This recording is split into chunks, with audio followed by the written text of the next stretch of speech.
Yeah, so I guess my attitude with fair trade or anything is, if I see a problem that I'm not happy with, my question is what I can do about it, and fair trade is a really easy way to do that.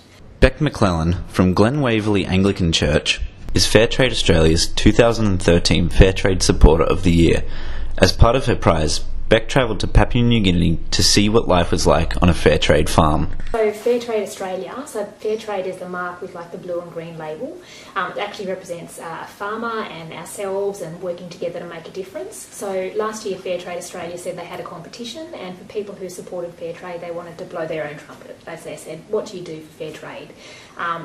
They said the prize was a trip to a fair trade farm, and I thought, awesome, that's better than a trip to Disneyland. My kids didn't believe me, but that's okay.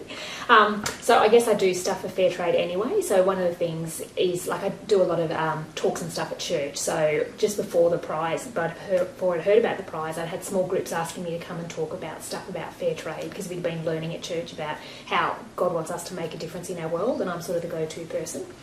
I also started a petition which got about 10,000 signatures to some major companies asking them to be more ethical, and as a result of that petition I was able to get a major company talking to a fair trade supplier. Nothing's necessarily come of that, but I've actually started getting them talking.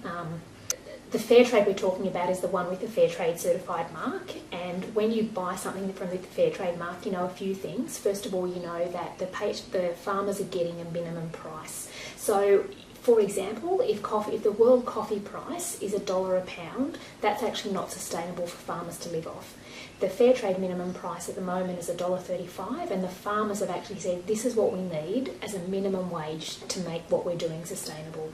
So when coffee prices are low, or whatever it is, cocoa, farmers will get a minimum wage even if world coffee price is below that.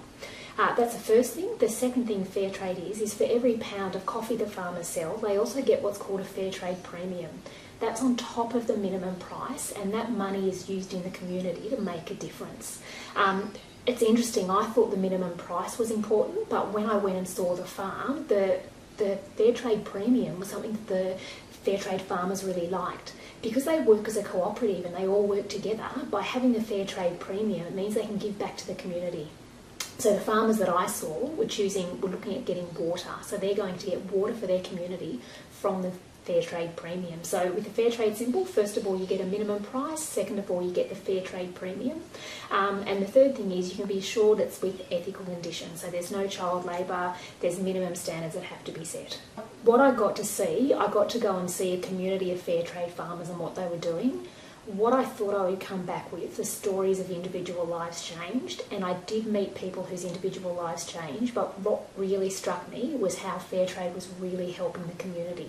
So when I went over there, I saw these individual farmers are now a co-op, so there's 425 farmers. That means they can now be a lot more powerful and have a lot more voice than they do normally. So I could see a community that's going from really struggling to working as a community.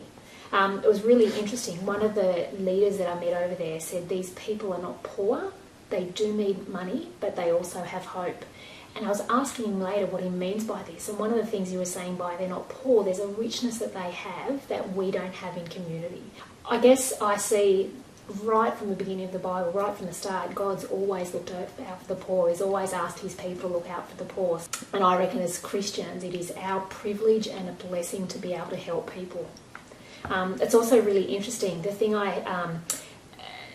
when I used to buy fair trade before I went on the trip, I think I used to feel guilty, and I'd feel guilty that children are in slavery, so I'll buy the one that children aren't in slavery.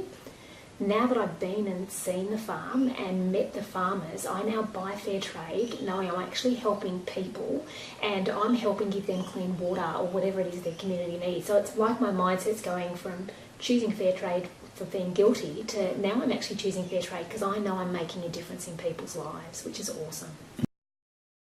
Michael Rodden, Anglican Media, Melbourne.